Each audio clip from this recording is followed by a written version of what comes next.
Hi అండి, welcome to Soumya's kitchen. ఈరోజు sweet shop స్టైల్లో మడత కాజాని ఎలా చేసుకోవాలో ఈ వీడియోలో చూసేయండి. ఒకసారి ఈ విధంగా ట్రై చేయండి, మీకు కన్ఫర్మ్గా స్వీట్ షాప్ స్టైల్లో వస్తుంది.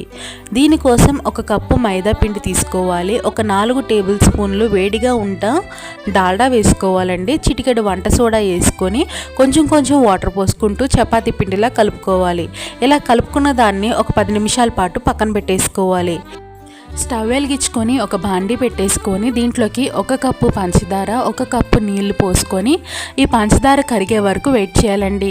ఈ పంచదార పాకం అనేది గులాబ్ జామ్ పాకానికి ఎక్కువ, తీగ పాకానికి తక్కువ వచ్చేటట్టు చూసుకోవాలి. లాస్ట్లో 2 ఇలాచీ కూడా వేసుకొని ఈ పాకం పైన మూత పెట్టేసుకొని పక్కన పెట్టేసుకోవాలండి.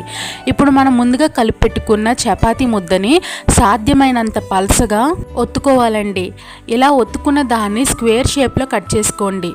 ఇలా కట్ చేసుకున్న తర్వాత మిగిలిన ఎక్స్ట్రా ఏదైతే ఉందో దాన్ని ఈ విధంగా పెట్టుకొని మళ్ళీ పల్సగా ఒత్తుకోవాలండి. ఈ షీట్ అనేది ఎంత పల్సగా ఒత్తుకుంటామో మనకి లేయర్స్ అనేది అంత చక్కగా వస్తాయి. ఇప్పుడు దీనిపైకి కొంచెం కొంచెం డాల్డా వేసుకోవాలండి.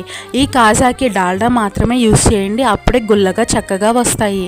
ఇప్పుడు కొంచెం కొంచెం మైదా కూడా యాడ్ చేసుకోవాలి. ఇలా మైదా యాడ్ చేయడం మూలంగా లేయర్ అనేది అతుక్కోకుండా ఆయిల్లో వేసినప్పుడు చక్కగా విచ్చుకుంటాయి.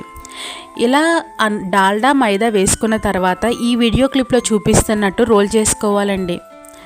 ఇలా కొంచెం కొంచెం పొడిపిండి వేసుకుంటూ రోల్ చేసుకోండి. ఇలా రోల్ చేసుకున్న దాన్ని ఒకసారి బాగా స్ట్రెచ్ చేసుకొని ఇలా ప్రెస్ చేసుకొని ఒక 1/2 ఇంచ్ వరకు ఇలా కట్ చేసుకోవాలండి. ఇలా కట్ చేసుకున్న దాన్ని ఈ వీడియో క్లిప్లో చూపిస్తున్న రీతిగా చేసుకోండి. ఇలా అన్నీ చేసుకొని పెట్టుకోవాలి. ఇప్పుడు స్టవ్ వెలిగించుకొని ఒక బాండీ పెట్టేసుకొని ఆయిల్ పోసుకోవాలండి. ఆయిల్ హీట్ ఎక్కాక స్టవ్ ఆపేసుకొని కాజా వేసుకోవాలి.